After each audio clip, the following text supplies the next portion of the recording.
Hello everyone, welcome to Vidya ITI college. Vidya college से ITI करने वाले विद्यार्थियों को 100% रोज़गार की गारंटी मिलती है, जिससे कि आप आईटीआई करने के बाद में अच्छी कंपनियों में जॉब पाते हैं और जिससे कि आपका जो भविष्य होता है वो उज्जवल होता है।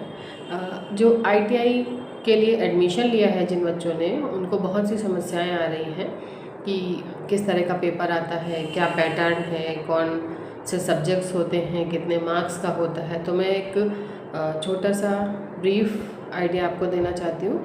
ये जो आपका आईटीआई का एग्ज़ाम होता है ये सीबीटी मोड होता है। सीबीटी का मोड का मतलब होता है कंप्यूटर बेस्ड टेस्ट।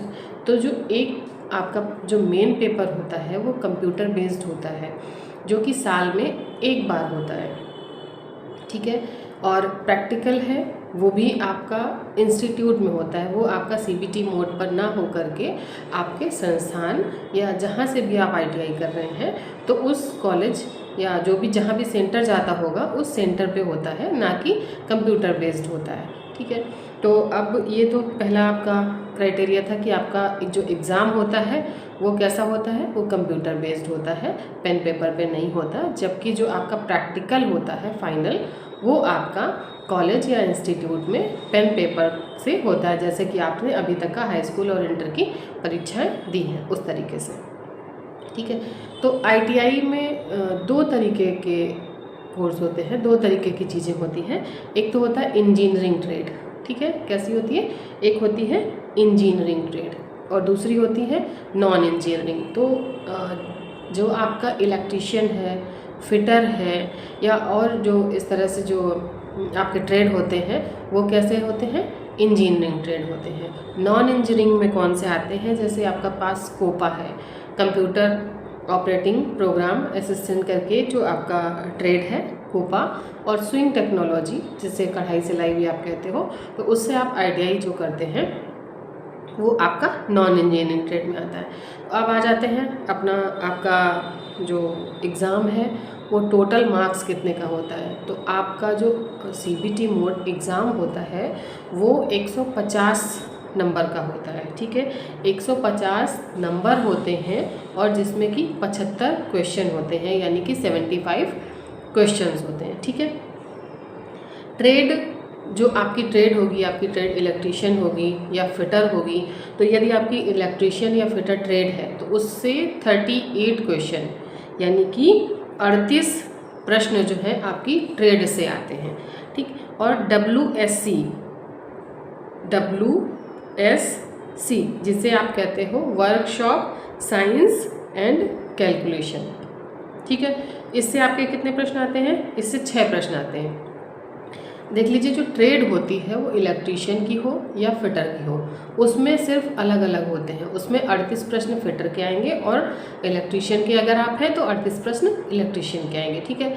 जो WSC होता है यानी कि वर्कशॉप साइंस कैलकुलेशन, उसमें 6 प्रश्न आते हैं और ये दोनों ट्रेडों में समान होते हैं, चाहे आप इलेक्ट्रीशियन के हो और चाहे आप फिटर के हो। इसके बाद आता है ED इंजीनियरिंग ड्राइंग, उसमें भी 6 प्रश्न आते हैं और ये भी आपके कॉमन होते हैं, दोनों ही इलेक्ट्रीशियन और फिटर की ट्रेड में सेम होते हैं। नेक्स्ट जो आपका मेन रोल निभाता है वो आपका है कौन? एम्प्लॉयबिलिटी स्किल, ठीक है। एम्प्लॉयबिलिटी स्किल के 25 यानी कि 25 प्रश्न आते हैं और उनका मार्क्स कितना होता है? 50 नंबर का मार्क्स कितने होते हैं? 50, और प्रश्न कितने होते हैं? 25, ठीक है। तो ये तो था आपका इंजीनियरिंग ट्रेड का। इसी तरह से कोपा वाले जो बच्चे होते हैं उनके लिए जो ट्रेड कहेंगे वो 75 प्रश्न किसके आते हैं? टोटल 75 प्रश्न आते हैं, जिनमें से 25 प्रश्न आपके एम्प्लॉयबिलिटी स्किल सेम और 50 प्रश्न जो हैं आपके वो किसके आते हैं? आपके ट्रेड थ्योरी यानी कि जो कंप्यूटर बेस्ड कोपा का सिलेबस होता है उससे आते हैं, ठीक है। ये तो था आपका एक जो किस तरह से पेपर आता है, किस तरह से पेपर का पैटर्न है। अब आइए देख लेते हैं एक थोड़ा सा एक सिलेबस जो आपका ये मैंने अभी इलेक्ट्रिशियन का लिया है, तो इसके बाद में आपका फिटर और कोपा स्विंग टेक्नोलॉजी तीनों के सिलेबस आपको ब्रीफ में एक एक करके समझा दिए जाएंगे। ठीक है, तो देख लीजिए जो इलेक्ट्रिशियन के बच्चे हैं उनका जो सिलेबस है वो क्या है। ये थ्योरी जो उनकी आती है उसमें से 38 प्रश्न आते हैं, इसी में से आपके आएंगे 38 प्रश्न, या इसमें से आपको चैप्टर कितने पढ़ने हैं, इसमें से आपको 16 यानी कि 16 चैप्टर पढ़ने हैं। पहला चैप्टर आपका क्या है, व्यावसायिक सुरक्षा एवं स्वास्थ्य। ठीक है, व्यावसायिक सुरक्षा एवं स्वास्थ्य। दूसरा है आपका विभिन्न मानक एवं ट्रेड औजार। ठीक है, नेक्स्ट आपका है तीसरा टॉपिक है आपका विभिन्न फिटिंग औजार।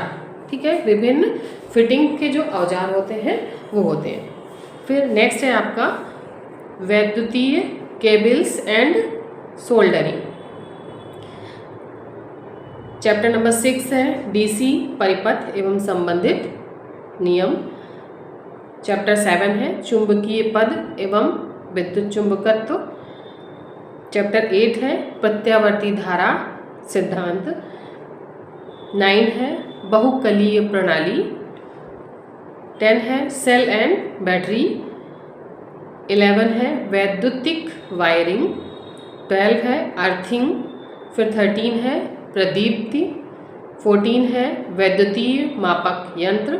15 है घरेलू वैद्युतिकी उपकरण और 16 है ट्रांसफार्मर। ठीक है, ट्रांसफार्मर। तो ये जो है आपके, इसमें से आपके कितने प्रश्न आएंगे, 38 प्रश्न आएंगे। इसी तरह से फिटर वालों का सिलेबस है जिसमें से ट्रेड थ्योरी में 38 प्रश्न आते हैं। नेक्स्ट आपका ये आगे देखते हैं वर्कशॉप कैलकुलेशन एंड साइंस। ये क्या कहते हैं, ये 14 चैप्टर हैं, ये कॉमन होते हैं। ये आप फिटर के हों या फिर इलेक्ट्रिशियन के हों या फिर आप और भी अन्य कई सारी ट्रेड होती हैं उनके हों, तो जो ये पेपर होता है, ये प्रश्न आते हैं, ये आपके कॉमन रहते हैं, एक जैसे रहते हैं। ये इसमें से कितने प्रश्न आते हैं, इसमें से 6 क्वेश्चन आते हैं। ठीक है, अब ये साइंस और मैथ होते हैं, इसमें ज़्यादातर 3 और 3 होते हैं। इसमें साइंस के 3 प्रश्न होते हैं और मैथ के 3 प्रश्न होते हैं। तो इसका जो ये साइंस जो है, इसमें पहला चैप्टर है इकाइयाँ यानी कि यूनिट जो होती हैं। ठीक है, दूसरा है आपका लासा मासा मैथ का है। तीसरा भिन्न, वर्गमूल, अनुपात, समानुपात।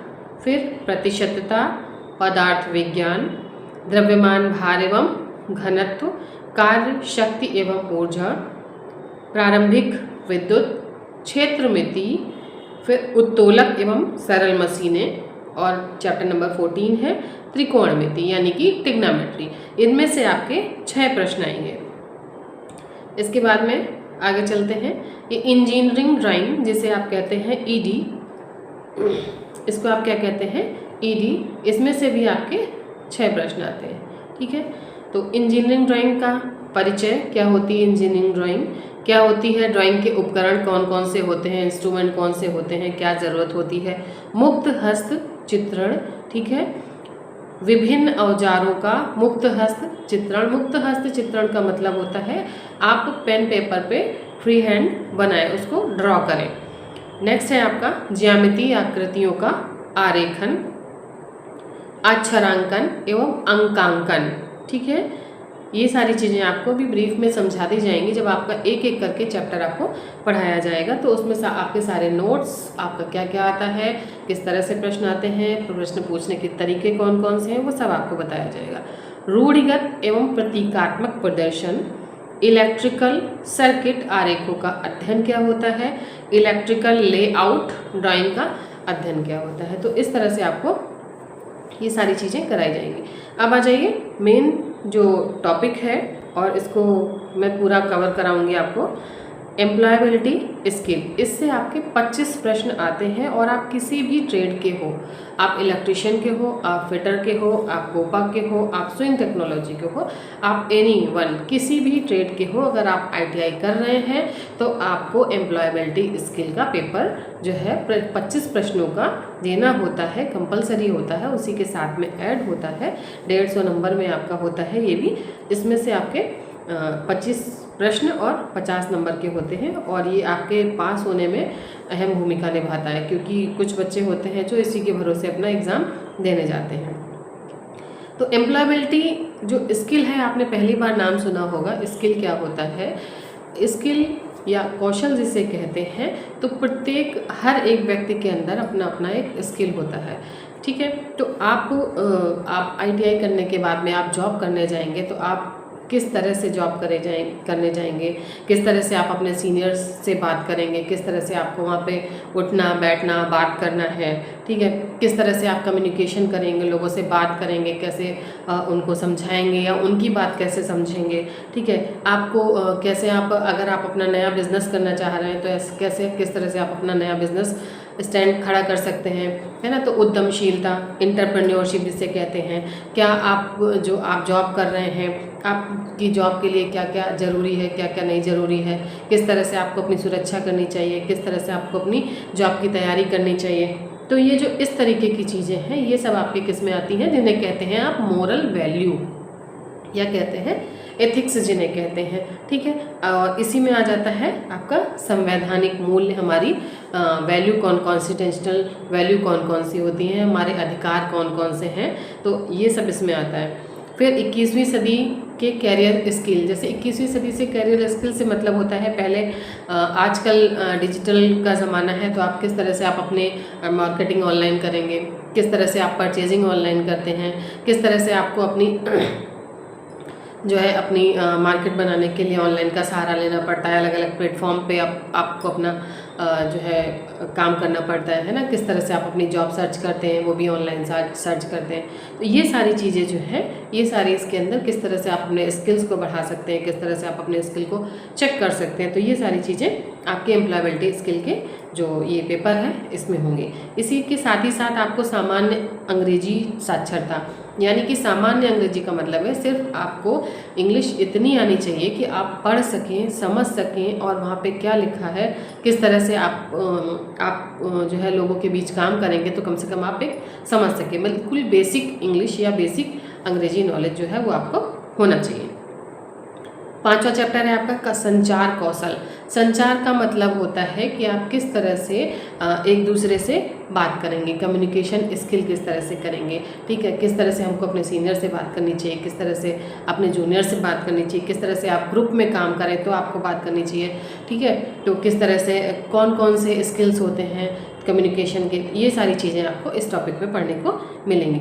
नेक्स्ट है आपका आवश्यक डिजिटल कौशल। डिजिटल कौशल का मतलब होता है किस तरह से आप जो ये आजकल ऑनलाइन मोबाइल कर रहे हैं, ईमेल कर रहे हैं, व्हाट्सएप कर रहे हैं, फेसबुक चला रहे हैं, इंस्टा चला रहे हैं, तो इस तरह से ये जो भी डिजिटल चीज़ें हैं किस तरह से इन पे आप अपना स्किल को आगे बढ़ा करके आप भी जो भी आप जॉब कर रहे हैं, जहाँ पे आप बिजनेस कर रहे हैं, उसको आप आगे ले जा सकते हैं, ठीक है। विविधता और समावेशन।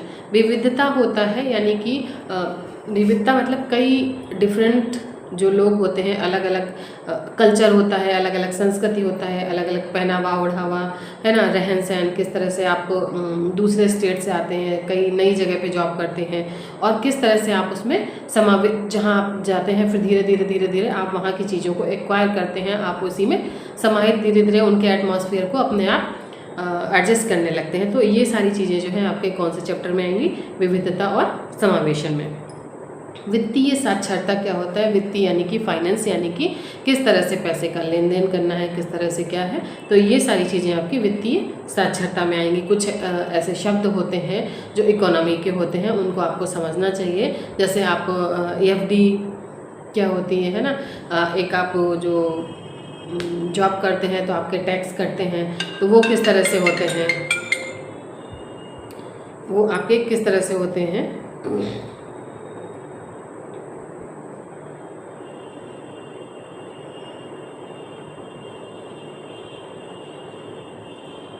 ठीक है। तो और नेक्स्ट है आपका उद्यमिता कौशल। तो एंटरप्रेन्योरशिप यानी कि जैसे उद्यमी, आप उद्यम का मतलब होता है बिजनेस, ठीक है। किस तरह से आपने नया बिजनेस करना है, किस तरह से आपको नई शॉप खोलनी है, किस तरह से आपको नई फैक्ट्री खोलनी है, या कोई भी अपना छोटा काम करना है, तो किस तरह से आप एंटरप्रेन्योरशिप कर सकते हैं। तो ये सारा सब कुछ इसमें आएगा उद्यमिता कौशल के अंतर्गत। फिर आ जाता है नेक्स्ट आपका कैरियर विकास और लक्ष्य निर्धारण। किस तरह से आप अपने कैरियर का सिलेक्शन करते हैं, किस तरह से आप अपने एक लक्ष्य को निर्धारित करते हैं कि आपको किस फील्ड में जाना है, आपको टीचिंग में जाना है, आपको फैक्ट्री में जाना है, आपको डॉक्टरी लाइन में जाना है, आपको इंजीनियरिंग लाइन में जाना है। तो ये जो इस तरह की चीज़ें हैं वो आपके कैरियर विकास और लक्ष्य के निर्धारण में इस चैप्टर में आपको आएंगी। नेक्स्ट आपका है ग्राहक सेवा। ठीक है, क्योंकि आपको जो है ग्राहक सेवा से संबंधित जो भी प्रश्न होंगे वो आपके इस चैप्टर में आएंगे। लास्ट चैप्टर है आपका जॉब और अप्रेंटिस के लिए तैयारी। जब आप पढ़ाई कर लेते हैं उसके बाद में अप्रेंटिस होती है, जिससे कि आपको जॉब करने के लिए प्रिपेयर कराया जाता है। एक तरीके से 6 महीने, 4 महीने, 1 साल, इस तरह से अप्रेंटिस होती है। अलग अलग ट्रेडों में, अलग अलग संस्थाओं में किस तरह से किसकी डिमांड होती है, उस तरह से अप्रेंटिस कराई जाती है, जिससे कि आप एक मैच्योर, जहाँ पर आप जाएं वहाँ पर एक मैच्योर पर्सन की तरह काम कर पाएँ और एक स्किल्ड लेबर की तरह आप वहाँ पे काम कर पाएँ। तो ये तो था आपका जो सिलेबस है पूरा। ठीक है, आई होप सो आप समझ गए होंगे।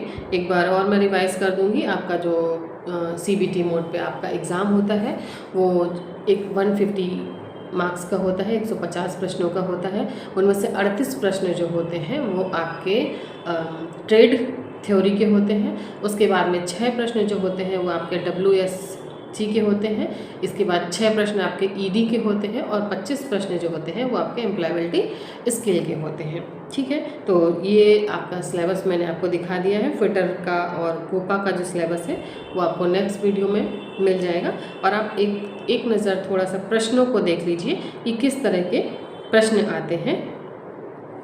ये देखिए आप किस तरह से प्रश्न आते हैं। ये पहले तो आपका इंस्ट्रक्शन दिया होता है। ये देखिए इलेक्ट्रीशियन है, 1 साल का जो है 120 मिनट में करना है। ये सब आपका 75 प्रश्न होते हैं और टोटल मार्क्स कितना होता है 150। ये देखिए आपका प्रश्न है आपका 150। टोटल प्रश्न कितने, टोटल नंबर कितने होते हैं 150। प्रश्न कितने होते हैं 75। लैंग्वेज हिंदी और इंग्लिश दोनों में आपको मिलेगा करने के लिए। ये कुछ इंस्ट्रक्शन दिए होते हैं। जब आप जाओगे तो आपको पहले इंस्ट्रक्शन फॉलो करने होते हैं। आप देख लीजिए, इसमें नेगेटिव मार्किंग नहीं होती है। ये देखिए इस तरह से आपके प्रश्न पूछने का तरीका होता है, किस तरह से आपके प्रश्न पूछे जाते हैं। ये देखिए पहला प्रश्न है आपका, पावर ट्रांसफार्मर में विस्फोट वेंट प्रदान करने का उद्देश्य क्या है। तो प्रश्न आसान नहीं होते हैं जब तक आप अपनी ट्रेड थ्योरी को नहीं पढ़ेंगे, जब तक आप एम्प्लॉयबिलिटी स्किल को नहीं पढ़ेंगे, जब तक आप साइंस को नहीं पढ़ेंगे। कुल मिलाकर के जब तक आप बेस नहीं बनाएंगे, समझेंगे नहीं चीज़ों को, तब तक आप प्रश्नों को सॉल्व नहीं कर पाएंगे। ठीक है, ट्रांसफार्मर में कंजर्वेटर का क्या काम होता है, यंत्र जो यहाँ पे यंत्र दिया है, कोई इंस्ट्रूमेंट बना है, उसको क्या कहते हैं, ये जो इंस्ट्रूमेंट दिख रहा है आपको इसको क्या कहते हैं, ये पूछ दिया गया। तो जब आपने देखा ही नहीं होगा, पढ़ा ही नहीं होगा, तो आप कैसे बता पाएंगे। इसलिए आपको तैयारी करनी पड़ेगी, नहीं तो फिर आप बैक होकर कई बार आप एग्ज़ाम दे सकते हैं। ये देखिए इस तरह से आपके अच्छे खासे प्रश्नों का जो लेवल होता है वो ठीक ठाक होता है, आपको पढ़ना पड़ेगा। ये गीज़र होता है, गीज़र में यू बैंड का क्या उद्देश्य है जो एक्स को निरूपित करता है। ये प्रश्न देखिए आप किस तरह से पूछा गया है। और आप लोगों ने मोस्टली हर घर में गीज़र लगा होगा, लेकिन आप कभी ध्यान नहीं देते हैं। तो ये इस तरह से प्रश्नों की श्रृंखला है। आप देख सकते हैं तांबे के विद्युत रासायनिक तुल्यांक क्या होता है। आप जब तक पढ़ेंगे नहीं तब तक मुझे नहीं लगता है कि आप अच्छे प्रश्न या अच्छे मार्क्स ला पाएंगे। ये देखिए ये 38 प्रश्नों के बाद में ED के थे आपके। ये है आपका एम्प्लॉयबिलिटी